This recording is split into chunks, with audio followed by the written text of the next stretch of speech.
근데 김 위원장 이 국민의힘 후보가 나온 뒤에야 뭐 단일화 논의할 수 있다는 입장, 뭐 앞서서도 밝혔던 내용인데 그러면서 안철수 대표에 대해서 박소영 기자 몸이 달아 있다 뭐 이런 표현을 썼어요. 네, 그렇습니다. 네. 김 위원장은 기자들이 네. 기사를 참 쓰기 편하게끔 말을 해주는 것 같아요. 뭐 몸이 달아있다, 집착하는 사람, 오늘 같은 경우도 이렇게 좀 비판을 했는데요. 앞서 김 위원장은 이 안 대표에게 이 안 대표가 이 개방형 통합 경선을 제안하자 뭐 너무 시장 후보가 되는 것에 집착하는 사람 그리고 네. 또 몸이 달아있는 것을 보면 안타깝다라고도 했는데요. 앞서서도 이 뚱딴지 같은 소리라고 비판하기도 했었습니다. 오늘도 안 대표가 이 단일화 실무 협상을 서두르자는 제안에 대해서 부정적인 입장을 다시 한번 밝혔습니다. 네. 이 국민의힘 후보가 선출된 3월 4일 이후에야 이 단일화 논의가 진행될 수 있다는 겁니다. 이 단일화요, 뭐 일주일이면 된다 이렇게 얘기도 했는데요. 한편 단일화와 관련해서 이 안 대표의 제안 마땅히 받아야 했었다는 지적, 뭐 국민의힘 안에서도 오늘 또 나왔습니다.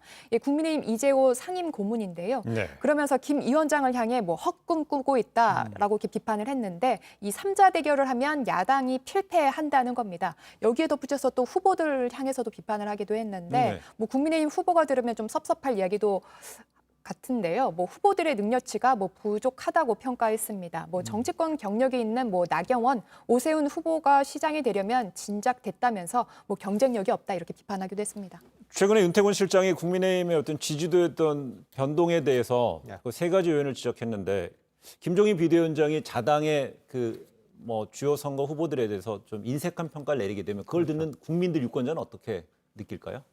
그러니까 지금 보면 이게 이런 느낌이 있죠. 안철수 대표를 제어하는 데는 김종인 위원장이 탁월한 능력이 네. 있어요. 오늘 같은 경우에도 아침 조간신문에 보면 저는 김 위원장이 그 기사도 보고 이야기한 게 아닌가 싶은데 뭐 입당 카드도 쓸 수 있다 뭐 그런 기사가 났는데 물론 뭐 부인을 했습니다마는 뭔가 미니까 밀리는 듯한 느낌을 주니까 계속 미는 거죠. 아니 나는 급할 거 없다. 저쪽이 급한 사람이지라고 이제 프레임 형성을 하는데 근데 그게 이제 더 힘을 받으려면은 자당 후보들이 떠야 되거든요. 예. 근데 이제 별로 그렇지 못한 거. 그리고 김종인 위원장의 스탠스라든지 기존에 이제 뭐 누구를 평가하는 것들이라든지 이런 걸로 볼 때 미루어 짐작컨대 나경원, 오세훈 이런 사람이 이제 썩 마음에 들까?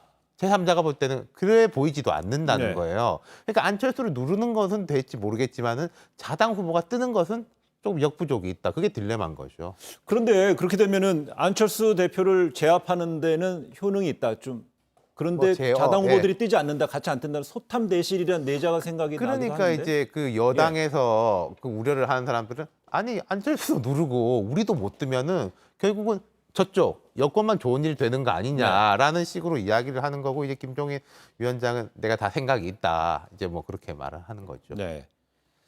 그렇다면 이제 안 대표는요, 이 결국 안철수 대표는 결국 야권 승리 위해서 김 위원장이 단일화 제안에 응할 거라고 보고 있어요. 이것도 그럼 낙권론 아니에요? 아니 근데 제가 생각할 때도 응할 거예요. 근데 네. 지금 김종인 대표가 분명히 일관된 메시지를 내고 있는 것은 우리 후보가 선다면은 한다라는 거지 그때도 안 한다는 아니고 다른 인터뷰에서도 왜 삼자 구도 이런 거 최악의 경우도 생각해야 된다는 거지 그렇게 해서 된다는 말은 아니다라고 조금 해명을 하기도 했죠. 그래요. 알겠습니다.